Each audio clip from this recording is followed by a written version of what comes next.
Hello students, आप लोगों को फिर से स्वागत है एलिमेंट्स एजुकेशन के एक न्यू से वीडियो में। तो जैसा कि आप लोग जानते ही हैं कि अभी हमारा चल रहा है क्लास 10 के क्वाड्रेटिक इक्वेशन के एक्सरसाइज 4.3, जिसमें कि ऑलरेडी हम लोग इसके प्रीवियस क्लासेस में नंबर 3 तक खत्म कर चुके हैं। और आज हम क्या करेंगे, इसके बचे कुछ दो नंबर्स को यहाँ पे खत्म करेंगे और ये पूरा का पूरा चैप्टर यहाँ पे एंड हो जाएगा। ओके, तो देखो इसने नंबर 4 वाले क्वेश्चन में कहा है कि नीचे दिए गए वर्ड प्रॉब्लम से तुम्हें क्वाड्रेटिक इक्वेशन फॉर्मेट करना है, और अगर ये पॉसिबल है तो तुम्हें उस क्वाड्रेटिक इक्वेशन से इन दोनों फ्रेंड्स के एजेस को भी निकालने हैं। ओके, तो देखो क्वेश्चन में उसने कहा है the sum of ages of two friends is 20। दो दोस्तों के एज को मिला के आता है 20 ईयर्स। 4 साल पहले the product of their edges is was क्या 48 ईयर्स, यानी कि 4 साल पहले उन दोनों के एज को मल्टीप्लाई करोगे तो 48 ईयर्स आएगा। अगर ये पॉसिबल है तो उनके एजेस को निकालो। ठीक है, तो सबसे पहले क्या करेंगे, हम इसमें से क्वाड्रेटिक इक्वेशन को फॉर्मेट करेंगे। कैसे, देखो लेट करता हूं, जो फर्स्ट वाला फ्रेंड होगा उसका एज में लेट करता हूं कितना, x। ठीक है, तो सेकेंड वाले फ्रेंड का एज कितना हो जाएगा, अरे सिंपल सी चीज, फर्स्ट वाले का एज और सेकेंड वाले का एज दोनों को मिला के होगा 20 ईयर्स। अगर फर्स्ट का है x तो सेकेंड का कितना हो जाएगा, सिंपल, इस x को इस साइड ले आओ तो सेकेंड का एज हो जाएगा 20 माइनस एक्स। तो सेकेंड वाले फ्रेंड का एज हो जाएगा कितना, 20 माइनस एक्स। फिर उसने कहा है उन दोनों के एज का प्रोडक्ट करो 4 साल पहले, तो लिख देता हूं पहले 4 इयर्स एगो। 4 साल पहले फर्स्ट फ्रेंड का एज कितना होगा, x माइनस 4, और सेकेंड दोस्त का एज कितना होगा, सिंपल 20 माइनस एक्स माइनस 4, उस एज से 4 को माइनस कर दो। ठीक है, उसने कहा है 4 साल पहले उन दोनों के एज को मल्टीप्लाई करोगे, किसके साथ इक्वल होगा, 48 के साथ। लो मैंने लिख दिया। अब इसी में से हमारा क्वाड्रेटिक इक्वेशन यहाँ पे फॉर्मेट होगा। देखो एक्स को इन सभी के साथ मल्टीप्लाई करना है और -4 को भी, लेकिन उससे पहले थोड़ा सा इसे सॉल्व कर लेते हैं। कैसे, 20 से 4 जाएगा तो बचा 16 माइनस एक्स इक्वल टू 48। अब मल्टीप्लाई करो, x into 16 16x, x into minus x square, -4 into plus 16 तो -64, -4 इंटू माइनस एक्स तो प्लस 4x इक्वल टू 48। ठीक है, तो अब देखो माइनस स्क्वायर आगे रख देता हूं, 16x प्लस 4x हो जाएगा कितना, 20x, -64, ये 48 इस तरफ चला आएगा, -48 इक्वल टू 0। फिर देखो यहां पे अभी क्या हो जाएगा, -s² प्लस 20x -64 -48, तो ये दोनों एडिशन हो जाएंगे और बनेंगे कितने, देखो 8 4 12, ये 1 ये 11, -112 इक्वल टू 0। अब क्या करूंगा, पहले तो x² के पास माइनस रहता नहीं है, इसलिए मैं क्या करूंगा, हर में से एक माइनस को कॉमन ले जाऊंगा। तो माइनस कॉमन जाते ही ये बन जाएगा x², ये बन जाएगा -20x, ये बन जाएगा +112 इक्वल टू 0। ये माइनस यहाँ पे आके डिवाइड हो जाएगा 0 के साथ, तो हमारा जो लास्ट वाला क्वाड्रेटिक इक्वेशन बना वो बना ये। तो देखो क्वाड्रेटिक इक्वेशन हमने फॉर्मेट कर दिया। अभी हमें चेक करना है क्या इस क्वाड्रेटिक इक्वेशन को पॉसिबल है यहाँ पे आंसर निकालना। तो कैसे चेक करेंगे, सिंपल सी चीज, डिस्क्रिमिनेंट की मदद से, जो कि मैं ऑलरेडी इंट्रोडक्शन वाले पार्ट में समझा चुका हूं और इसके प्रीवियस वाले नंबर 2 3 क्वेश्चन में भी समझा चुका हूं। ठीक है, तो डिस्क्रिमिनेंट कैसे निकलता है, b² माइनस 4ac। अगर यहाँ पे मैं इसके वैल्यू को पुट करूंगा, अगर यहाँ पे आंसर 0 के साथ इक्वल या फिर 0 से बड़ा आता है तो इसका मतलब हाँ ये पॉसिबल है कि हम इसको सॉल्व कर सकते हैं। लेकिन अगर इसका वैल्यू 0 से छोटा आता है तो यहाँ पे पॉसिबल नहीं हो पाएगा। ओके, तो सबसे पहले यहाँ पे ए बी सी कौन कौन हो गए लिख देता हूं। ए होगा x² का कोफिशिएंट यानी कि 1, बी होगा x का कोफिशिएंट यानी कि -20, सी होगा ये वाला सिर्फ नंबर यानी कि 112 लिख दिया। अभी क्या करना है, बस यहाँ पे पुट करो, a का वैल्यू 1 तो यहाँ पे पुट करते हैं, देखो b² यानी कि b का वैल्यू है -20 का स्क्वायर -4 इंटू a का वैल्यू होगा 1 इंटू सी का वैल्यू होगा 112। ठीक है, अब देखो -20 का स्क्वायर हो जाएगा कितना, 400 माइनस 4 इंटू 112, 4 इंटू 112, 4 2 जा 8, 4 1 जा 4, 4 1 जा 4, 448। तो 448, 400 माइनस 448 होगा, तो आंसर आएगा -48।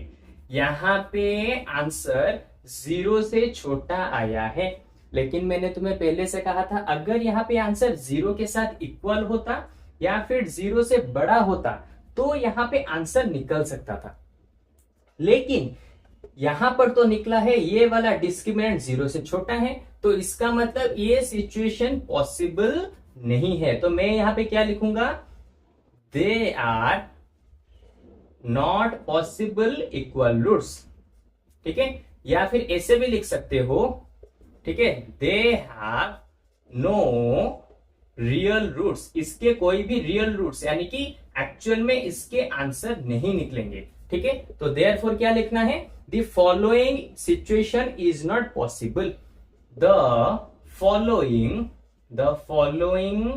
सिचुएशन इज नॉट पॉसिबल, ठीक है।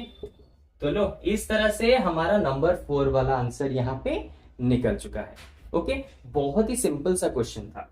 अब चलते हैं, इसको मैं इरेज करता हूं, अब इसको सॉल्व करते हैं नंबर 5 वाले क्वेश्चन को। ओके, तो सबसे पहले मैं इसको इरेज करके नंबर 5 क्वेश्चन को यहाँ पे लिख देता हूं। चलो, तो देखो नंबर 5 वाले क्वेश्चन में भी बिल्कुल सेम टू सेम नंबर 4 जैसा ही क्वेश्चन दिया है कि अगर यहाँ पे पॉसिबल है एक डिजाइन करना, किसको, एक रेक्टेंगुलर पार्क को जिसका पेरीमीटर होगा 80 मीटर और उसका एरिया होगा 400 मीटर स्क्वायर, अगर ये पॉसिबल है तो उसके लेंथ और ब्रेड को यहाँ पर तुम्हें फाइंड आउट करना है। बहुत ही सिंपल है, पहले चेक करेंगे, क्वाड्रेटिक इक्वेशन फॉर्मेट करेंगे, फिर चेक करेंगे कि इसके आंसर निकल सकते हैं या फिर नहीं, ठीक है। तो सबसे पहले मैं क्या लिखता हूं, let length equal to X, ठीक है। तो फिर अभी देखो ब्रेड्थ क्या होगा, अब तुम सोचोगे क्या हम y ले जाए, बिल्कुल नहीं, हम ब्रेड्थ निकालने के लिए इस पेरीमीटर का यूज करेंगे। देखो पेरीमीटर कैसे निकलता है, 2 इंटू लेंथ प्लस ब्रेड्थ, तो पेरीमीटर यहाँ पे कितना दिया है 80 इक्वल टू 2 रहा, लेंथ हमने लिया है x और ब्रेड्थ जैसा था वैसा रखेंगे, 2 मल्टीप्लाई में है, यहाँ पे आके डिवाइड हो जाएगा, तो 80 डिवाइडेड बाई 2 ये आ जाएगा x प्लस b, तो 2 से 80 कैंसर, यहाँ पे आंसर आ गया x plus breadth equal to 40, ठीक है। अब देखो ब्रेड्थ आ जाएगा कितना, ये वाला x इस तरफ आके माइनस हो जाएगा 40 माइनस x, तो ब्रेड्थ का वैल्यू यहाँ पे निकल गया 40 माइनस x। तो अब देखो फिर इसने क्या कहा है, देखो अभी हमें क्या करना है, एरिया को यूज करना है जिससे कि हमें क्वाड्रेटिक इक्वेशन को यहाँ पे फॉर्मेट कर सकते हैं। कैसे करेंगे, देखो लेंथ इंटू ब्रेड्थ करते हैं तो हमारा एरिया निकलता है, हम बचपन से जानते हैं। ओके, तो लेंथ यहाँ पे कितना दिया है, देखो x इंटू ब्रेड्थ कितना दिया है 40 minus x equal to area का वैल्यू है 400, तो इसको इसके साथ मल्टीप्लाई करो, x into 40x, x into x minus x square equal to 400। अभी इसको थोड़ा सा अच्छे से लिख देते हैं, कैसे, देखो माइनस एस स्क्वायर पहले रहेगा, उसके बाद 40x, उसके बाद इस 400 को इस साइड में ले आएंगे इक्वल टू के, तो ये हो जाएगा -400 इक्वल टू 0। मैंने पहले ही कहा था एक्स स्क्वायर के कोफिशिएंट में माइनस नहीं रहता, तो मैं इन सभी से एक माइनस को कॉमन ले जाता हूं। ओके, तो माइनस कॉमन गया, एस स्क्वायर यहाँ पे आ जाएगा -40x, यहाँ पे आ जाएगा 400 इक्वल टू 0, माइनस यहाँ पे आके डिवाइड हो गया, तो यहाँ पे बचा कितना, s square minus 40x plus 400 equal to 0।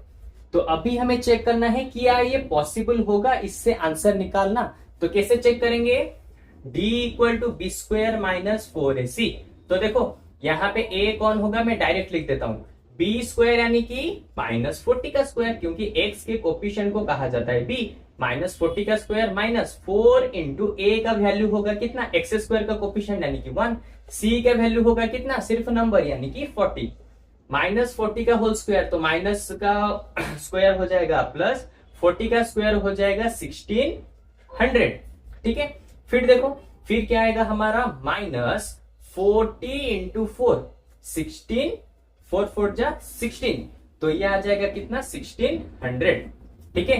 एक मिनट, यहाँ पे आ गया 4 इंटू ए इंटू सी। देखो देखो देखो देखो, यहाँ पे मैंने गलती से ये 400 था, लेकिन मैंने इसे सिर्फ 40 लिख दिया, इसीलिए यहाँ पे आंसर थोड़ा सा इस तरह से आ रहा है। देखो अब c का वैल्यू हो गया 400, तो c का वैल्यू मैं यहाँ पे डालूंगा 400, तो 4 इंटू 4 16, और ये डबल 0, तो 1600 माइनस 1600 इक्वल टू 0। तो यहाँ पे डिस्क्रिमिनेंट 0 के साथ इक्वल हो गया। तो मैंने पहले ही कहा था, अगर डिस्क्रिमिनेंट 0 के साथ इक्वल होगा या फिर डिस्क्रिमिनेंट 0 से बड़ा होगा तो ही इस क्वाड्रेटिक इक्वेशन को सॉल्व करना पॉसिबल हो सकता है। तो यहाँ पर तो डिस्क्रिमिनेंट का वैल्यू 0 के साथ इक्वल है, तो इसका मतलब हम इस क्वाड्रेटिक इक्वेशन को यहाँ पे सॉल्व कर सकते हैं, और ये हमारे पास ये पॉसिबल होगा। ठीक है, तो अब मैं क्या लिखूंगा, दे हैव रियल रूट्स, यानी कि यहां से मैं रूट्स को निकल सकता हूं। तो इसका मतलब ये अभी हमारे पास पॉसिबल होगा। It is possible to design a rectangular park,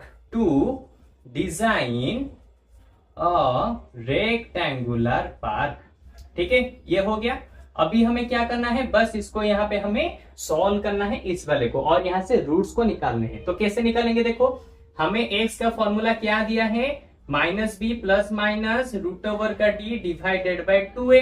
तो x equal to minus b, तो माइनस रहेगा, b का वैल्यू कितना है, यहाँ पे b का वैल्यू है -40, ये आ गया -40 प्लस माइनस डिस्क्रिमिनेंट तो 0 निकला है ना, तो ये पूरा का पूरा 0 हो गया, root over of 0 divided by 2 into a का वैल्यू कितना निकला है, देखो ए का वैल्यू यहाँ पे हो जाएगा एक्स स्क्वायर का कोफिशिएंट यानी कि 1। तो देखो माइनस इंटू माइनस हो गया प्लस, ये हो गया 40, ये तो पूरा कैंसिल हो गया क्योंकि ये पूरा का पूरा 0 है, तो 40 डिवाइडेड बाय 2 ये कैंसिल होके यहाँ पे बन गया 20। तो एक्स का वैल्यू यहाँ पे निकल गया 20।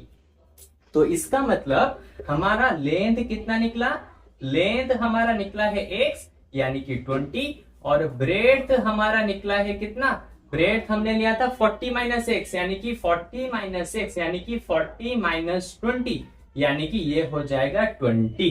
तो इसका मतलब हमारा यहाँ पे लेंथ और ब्रेड्थ हमने यहाँ पे निकाल के दिखा दिए, और इसका यूनिट क्या हो जाएगा, ये हो जाएगा मीटर, और ये भी हो गया यहाँ पे मीटर।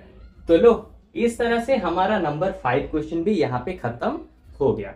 सो होपफुली तुम्हें ये दोनों क्वेश्चन यहाँ पे बहुत अच्छे से समझ गए होंगे, लेकिन फिर भी अगर तुम्हें इसके ऊपर कुछ भी डाउट आता है तो मुझे कमेंट सेक्शन में बताओ कि कौन से पार्ट में तुम्हारा डाउट रह गया, तो मैं उसी चीज के ऊपर दोबारा से एक क्लास लेके तुम्हारे डाउट्स को क्लियर कर दूंगा। ओके, तो चलो आज की क्लास में बस इतना ही। यहाँ पे हमारा पूरा क्वाड्रेटिक इक्वेशन का चैप्टर खत्म हो गया। अब हम नेक्स्ट क्लास से इसके नेक्स्ट वाले चैप्टर यानी कि नंबर 5 वाले चैप्टर को हम स्टार्ट करेंगे, और इसी तरह से हम दोनों मिलके उसके सारे इंट्रोडक्शन वाले क्लासेस खत्म करेंगे, उसके सारे एक्सरसाइज को भी हम दोनों मिलके यहाँ पे खत्म करेंगे। ओके, तो चलो अब मिलते हैं हमारे जस्ट एक न्यू सी क्लास में। ओके, तो बाय बाय।